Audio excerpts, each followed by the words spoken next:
الحمد لله رب العالمين، والصلاة والسلام على أشرف الأنبياء والمرسلين نبينا محمد وعلى آله وصحبه أجمعين.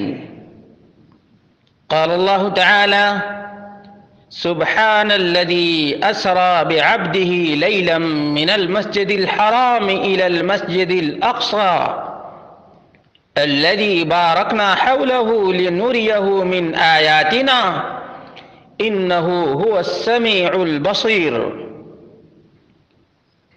پاک ہے وہ اللہ تبارک و تعالی جو اپنے بندے کو رات ہی رات میں مسجد حرام سے مسجد اقصی تک لے گیا، جس کے آس پاس ہم نے برکت دے رکھی ہے، اس لیے کہ ہم اسے اپنی قدرت کے بعض نمونے دکھائیں۔ یقیناً اللہ تعالی ہی خوب سننے والا اور دیکھنے والا ہے۔ برادران اسلام، دینی اور ملی بھائیوں، دوستوں اور ساتھیوں، قرآن کریم کی یہ وہ آیت ہے جس کے ذریعے سے اللہ رب العالمین نے سورہ اسراء کی ابتدا کی ہے، اور جس میں اللہ رب العالمین نے اسراء اور معراج کی طرف اپنے بندوں کو رہنمائی کی ہے۔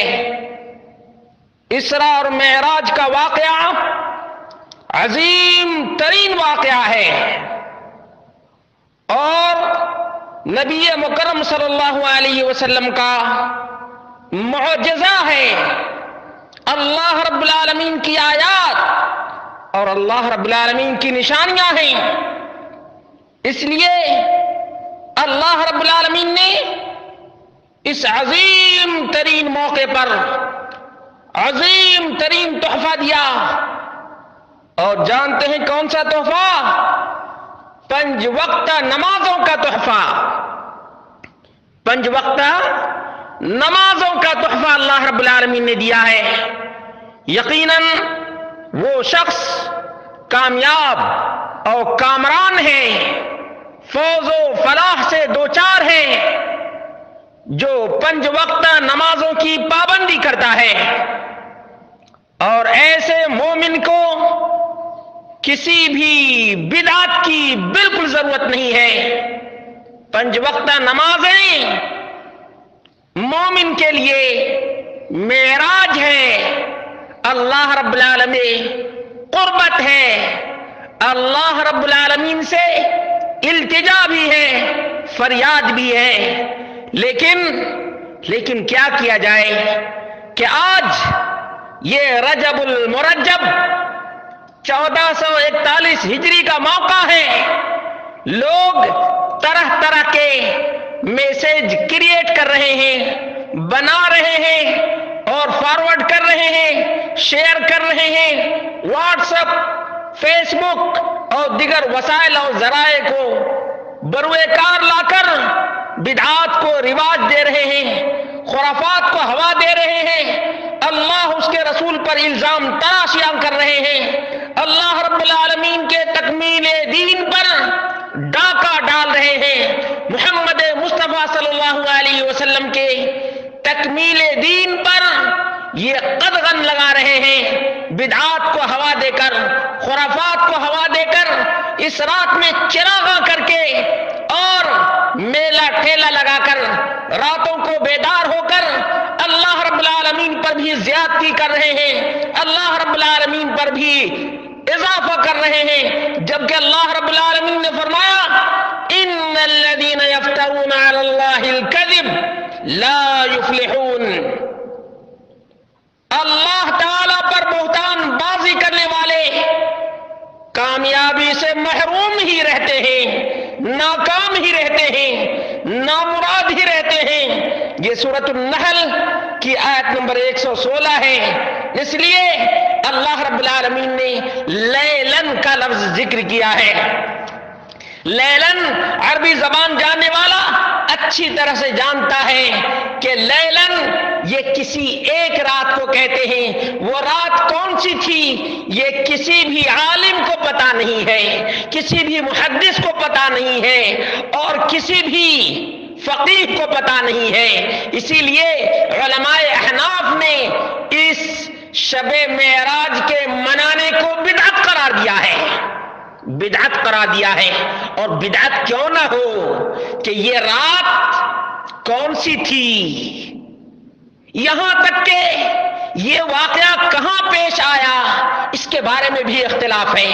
آئیے میں آپ کو بتاتا چلوں کہ کچھ مورخین نے کیا کہا ہے۔ کچھ مورخین نے یہ تک کہا ہے ہجرت سے 6 مہینے پہلے اسراء اور معراج کا واقعہ پیش آیا۔ کچھ مورخین نے لکھا ہے ہجرت سے 9 مہینے پہلے پیش آیا۔ کچھ مورخین نے لکھا ہے کہ یہ واقعہ محرم کے مہینے میں پیش آیا۔ کچھ مورخین نے لکھا ہے کہ ربیع الاول کے مہینے میں پیش آیا۔ کچھ لوگوں نے لکھا ہے ربیع الاخر کے مہینے میں پیش آیا۔ کچھ لوگوں نے لکھا ہے کہ رجب کے مہینے میں پیش آیا۔ کچھ لوگوں نے لکھا ہے کہ رمضان کے مہینے میں اسراء اور معراج کا واقعہ پیش آیا، جبکہ کچھ لوگوں نے لکھا ہے کہ شوال کے مہینے میں یہ واقعہ پیش آیا، اور دوسرے لوگوں نے لکھا ہے کہ ذوالقعدہ کے مہینے میں یہ واقعہ پیش آیا ہے۔ بھلا بتاؤ کہ مہینے کا اختلاف ہے، تاریخ کا اختلاف ہے، اور سن کا اختلاف ہے، سال کا اختلاف ہے، اسی لیے اس کو علماء نے بدعت قرار دیا ہے۔ یہ صرف آج کا کوئی عالم یا آج کا کوئی مسلمان بدعت اس کو قرار نہیں دے رہا ہے، بلکہ صدیوں پہلے کی بات ہے، قرنوں پہلے کی بات ہے۔ اس کو بدعت علامہ ابن حجر العسقلانی نے قرار دیا ہے، دیگر علماء اور محققین نے، صاحب البحر الرائق نے اس کو بدعت قرار دیا ہے، صاحب مراقی الفلاح نے اس کو بدعت قرار دیا ہے۔ اور جو لوگ اپنے آپ کو حنفی کہتے ہیں، میں ان سے ایک ہی سوال کرتا ہوں کہ تم بڑے مقلد ہو، بڑے مقلد، خواب میں بھی تم امام ابو حنیفہ سے فقہ کی تعلیم حاصل کرتے ہو، بھلا بتاؤ امام ابو حنیفہ نے یہ شب منایا، یہ رات منائی جو تم منا رہے ہو؟ اور مبارکبادی، یہ رضا اکیڈمی ہے۔ کون سی اکیڈمی ہے؟ رضا اکیڈمی ہے۔ اس نے کیا کہا؟ تمام اہل اسلام کو معراج النبی مبارک ہو۔ رضا اسلامک فاؤنڈیشن، بھلا بتاؤ گلبرگہ شریف، گلبرگہ شریف، یہ گلبرگہ بھی شریف ہو گیا، کیا بن گیا؟ گلبرگہ بھی شریف ہو گیا۔ اب جہاں چاہو گوبر پر بھی شریف لگاتے چلے جاؤ، اس لیے کہ آج کل گوبر کی بھی بڑی چلتی ہو گئی ہے، بڑی ہی چلتی ہے۔ یہ بدعت، یہ خرافات، یہ شرکیات ہیں۔ بھلا بتاؤ کہ جس رات کو نبی کریم صلی اللہ علیہ وسلم نے نہیں منایا، تم کیوں مناتے ہو؟ اگر نبی کے وفادار ہوتے، اگر مدینے کے کتے بھی ہوتے تو مدینے والے کی بات کو مان لیتے۔ اور نبی مکرم صلی اللہ علیہ وسلم نے فرمایا من احدث فی امرنا ھذا ما لیس منہ فہو رد، مردود، اٹھاؤ، بخاری و مسلم۔ اور فرمایا من عمل عملا لیس علیہ امرنا فہو رد۔ تم یہ ہزاری نماز کہاں سے لائے؟ صلاۃ الفیہ گڑھ لیا اور شب معراج بنا لیا، جبکہ نبی مکرم صلی اللہ علیہ وسلم نے یہ معراج کی رات نہیں منایا، تم کیوں مناتے ہو؟ ابو بکر سے بھی بڑے نبی کریم صلی اللہ علیہ وسلم کے چاہنے والے ہو گئے۔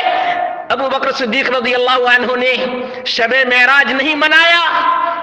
ابو بکر صدیق رضی اللہ عنہ کے بعد عمر فاروق، انہوں نے یہ معراج کی رات نہیں منایا۔ عثمان بن عفان داماد رسول نے یہ رات جشن نہیں منائی، تم کیوں مناتے ہو؟ علی مرتضیٰ نے یہ رات نہیں منائی، عشر مبشرہ نے یہ رات شب معراج نہیں منائی، تم کیا صحابہ کرام سے بھی بڑھ گئے؟ اتنے بڑے دیندار ہو گئے، اتنے بڑے دین کے خیر خواہ ہو گئے؟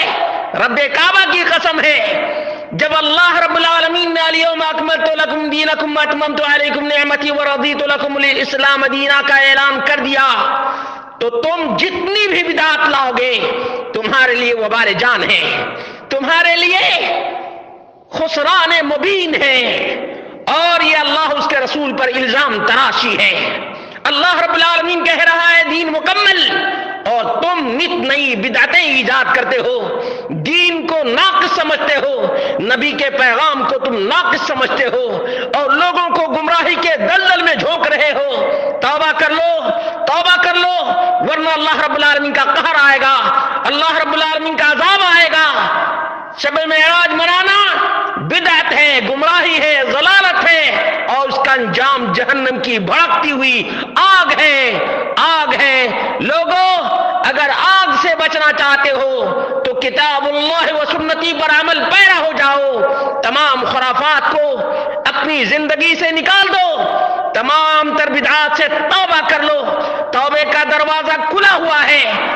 رب کائنات تمہیں جو دین دیا ہے اسی کو وہ پسند کرتا ہے، تمہاری منمانی دین کے اندر نہیں چلے گی، نہیں چلے گی۔ مسلمانوں تم فیصلہ کر لو کہ تم اللہ اور اس کے رسول کی بات کو مانتے ہو یا ان خرافیوں کی خرافات کو مانتے ہو۔ فیصلہ دنیا میں کر لو تاکہ قیامت کے دن تمہیں ذلت اور رسوائی کا سامنا نہ کرنا پڑے۔